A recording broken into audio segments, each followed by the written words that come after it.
गौरी गोपाल आश्रम में हमारी 310 वृद्ध माएं रहती हैं। वो माएं जिन माओं ने अपनों के होते हुए गौरी गोपाल आश्रम में आकर के यहां अपना बुढ़ापा गुजार रही हैं। आज ये मां, इनसे जब पत्रकार पूछने गए कि आप यहां कैसे, क्यों, मैयाएं बताते बताते रो पड़ी कि बेटा हमारे अपने होते और प्यार से 2 रोटी देते तो हम यहाँ क्यों आते। आज देखो बुढ़ापे में किसी को दौलत नहीं चाहिए, सम्मान से 2 रोटी मिल जाए तो माता पिता तो खुश हैं। सम्मान की रोटी मिलनी चाहिए, अपमान की रोटी ना हो। गौरी गोपाल में न माओ की सेवा, ये दास पांव दबा करके चरण सेवा करके माओ की सेवा करता है। ये सम्मान की रोटी गौरी गोपाल में, जहां अपनों ने अपनों को रोटी ना दी, वहां आप सबके सहयोग और आशीर्वाद से इन वृद्ध माओं को सम्मान भी मिला और सहारा भी मिला। ये गौरी गोपाल आश्रम में हमारी एक माँ है, 85 वर्ष की माँ है। मैया कहां से आई हो मेरी माँ? कहां से आई हो मैया? दिल्ली से। दिल्ली से। दिल्ली से। तो यहाँ कब से हो आप? 2-3 साल हो गए। तो आपके घर पे कौन कौन है? केहू नहीं है घर पर। बेटा बेटी? केहू बेटा, 2 बाल बच्चे, बहना मर गई ना। और पति? पति मर गई ना। तो आपके कोई देवर जेठ? देवर जेठ जे बात है अपने मरता, वो आपकी सेवा नहीं करते? नहीं, अपने लगे रहा, कभी नहीं करना सब। तो हम यहाँ दिल्ली में आके झाड़ू पोछा करके खात पियत रही। अब हिम्मत नहीं करते रहा चले फर के, तब हम यहाँ आई। ये मैया हैं इनके। तो आपके भाई भतीजे कोई नहीं बा। भाई रहल, भैंस चरात रहल, भैंस में से निकलनी, सब पानी में से गिरल, बस मर गए। लोग दवे निकल गई। तो बहुत मुसीबत में आ गई। भतीजे वगैरह क्यों नहीं बा? नहीं मैया आप चिंता ना करिए, ये दास है, आपका बेटा है, हम हैं आपके बेटा, वो भगवान है आपके। भाई मर गए, 2 बच्चे रहना मर गए ना, केहू नहीं आगे पीछे। भगवान हमारे नहीं को सहारा से यहाँ आगे बने। अब जैसे बीती वैसे बिताई। यहाँ तो कोई कष्ट नहीं है मैया? नहीं, कुछ नहीं के कष्ट। यहाँ अच्छा लग रहा है आपको? हाँ, अच्छा लगता। 3 साल हो गए हमको। यहाँ भोजन पानी समय से मिलता है? सजी चीज मिला था, सब। आपको रहने के कोई पैसे तो नहीं लिए हमने? नहीं, कुछ नहीं, एको पैसा नहीं। और नहीं तब अपने लगे से पैसा दे दे के हमके इतना करते हैं, और का चाहिए? कुछ नहीं, हमने कुछ नहीं के दिया। ये माँ का कोई नहीं है करने वाला, कोई नहीं है सहारा। दिल्ली में झाड़ू पोछा करती थी घरों में, अब शरीर चलता नहीं है, उम्र हो चुकी है। जब उम्र हो गई तो कौन देगा खाने पीने को फ्री में?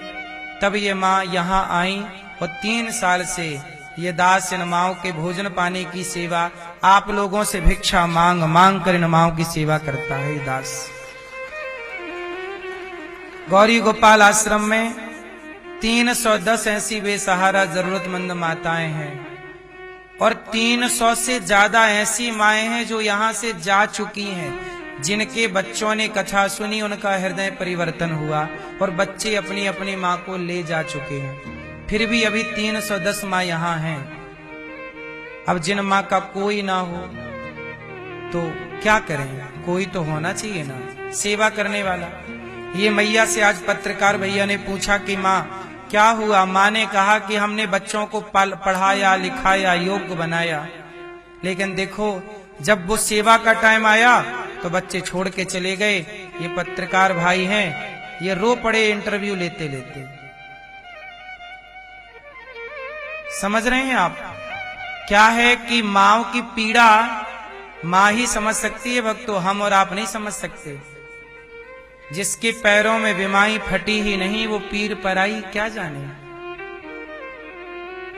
माँ के अंदर कितनी पीड़ा है, जब अपना छोड़ते हैं तो दर्द कितना होता है। शायद ये दर्द आपको कभी ना हो, भगवान करें आपको ये दर्द होए ही ना, क्योंकि ये दर्द असहनीय होता है। जब अपने दुत्कार देते हैं ना मेरी माँ, सोचिए जिस माँ को आप, जिस बेटे को आपने पाला, दूध पिलाया, सूखे में सुलाया, वही बेटा यदि आपको निकाले तो इससे बड़ा कोई कष्ट, पीड़ा, दर्द हो सकता है? ऐसी बेसहारा माएं, ये मैया बता रही थी पत्रकार भैया को कि मैं घर से निकल गई, बेटे ने इतना सताया कि ये मैया नदी में कूदने, नर्मदा जी में कूदने निकल गई थी, आत्महत्या करने निकली। तब किसी ने इन्हें कहा कि तुम गौरी गोपाल चली जाओ, और ये मैया लगभग 3-4 साल से यहाँ है। जो मैया घर से बेटों के सताने पर मरने निकली थी, आज वो मैया गौरी गोपाल में सुरक्षित हैं, प्रेम से भोजन कर रही हैं, प्रेम से जीवन जी रही हैं। किसी भी बेटे को अपनी माँ जो कहती है, अच्छा कहे बुरा कहे, डांट दे चुप रहो। माँ से कभी जवान नहीं लड़ाना चाहिए, जितना मैंने समझा है। माँ डांटती है चुप रहो, कहती है कहने दो, मारती है 2-4 थप्पड़ खा लो, जवाब मत दो। क्योंकि माँ का उपकार जितना है इस धरती पे, भगवान का भी इतना उपकार, भगवान का उपकार है, पर दूसरे नंबर पर माँ का उपकार पहले नंबर पर है। इसलिए भगवान से भी पहले पूजा हमारे सनातन में माँ की है। हमने भगवान को बाद में जाना है। हमने जब होश संभाला तब पहले माँ को ही जाना था।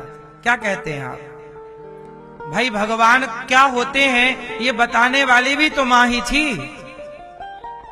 क्या होते हैं ईश्वर, कौन होते हैं, क्या होता है मंदिर? हाथ पकड़ के मंदिर भी वही लेकर गई, वरना हम क्या जानते कि भगवान क्या होते हैं। इसलिए माँ भगवान से कम बिल्कुल नहीं है। इसलिए अपने अपने माँ की, पिता की भी सेवा करो। पर माँ तो देखो नारी है, कहाँ जाएगी बुढ़ापे में? आपको सेवा करनी चाहिए, हर माँ की सेवा करनी चाहिए। गौरी गोपाल आश्रम में 310 माएं। आज एक पत्रकार भैया आए और माओ का इंटरव्यू लिए, मैं भी था। वो पत्रकार हैं, माओ से बात करते करते रोने लग गए, आंखों में आंसू आ गए। माओ की पीड़ा, माओ का दर्द उनको सुना ना गया। आजकल की संतान कैसी हो गई है, जब आप कभी शांति से, वो इंटरव्यू जब टीवी पे आएगा तो आप सुनना, माएं घर को यूं ही थोड़ी छोड़ देता है। मेरी माँ घर को यूं ही नहीं छोड़ देता। जिस बेटे को जन्म दिया, जिस माँ ने पाला पोसा, वो माँ अपने बेटे को क्यों, माँ अपने बेटे को कभी नहीं छोड़ती। पर बेटे जब छोड़ते हैं तो बताओ मजबूरी कहां जाएगी। इसलिए आप लोगों से मेरी विनती है कि आप लोग अपनी माँ को छोड़ मत दीजिएगा। कुछ भी कहती है पलट के जवाब मत दीजिएगा। कई बार चुप रहना आपकी जीत होती है और बोल देना आपकी हार हो जाती है। कई बार चुप रह के युद्ध जीते जाते हैं। सही है कि गलत है? हर जंग लड़कर नहीं, हर जंग जीत कर नहीं, कुछ जंग हार कर भी जीती जाती है। हार कर भी कुछ जंग जीती जाती हैं। हर जगह जीत नहीं अच्छी लगती, कुछ स्थान ऐसे हैं जहां हार जाना चाहिए। इसलिए मां से कभी जीतना नहीं, मां से सदा हारना। पिता से कभी जीतना नहीं, पिता से सदा हारना। और भगवान से कभी जीतना नहीं। इसलिए भगवान के मंदिर में लोग जाते हैं तो पहले हार मांगते हैं, भैया हार दे दो। हार लेकर जा रहे हैं, मानो भगवान से ये कह रहे हैं, प्रभु हम जीतने के लिए नहीं, हारने के लिए हार लेकर के आए हैं। आप जीत गए, तू जीत गया, तू जीत गया, मैं हार गया। तू जीत गया, हार गया। भगवान के आगे क्या जीतना, माँ बाप के आगे क्या जीतना, रिश्तों के आगे क्या जीतना। हाँ, जब कभी युद्ध होगा भारत पाकिस्तान का आतंकवाद से कभी कभी, तो फिर वहां जीतना, वहां जीत जरूरी है। जब विधर्मियों से लड़ाई हो, जब विधर्मियों से लड़ाई हो तो जीतना वहां है, अपनों की लड़ाई में क्या जीत है।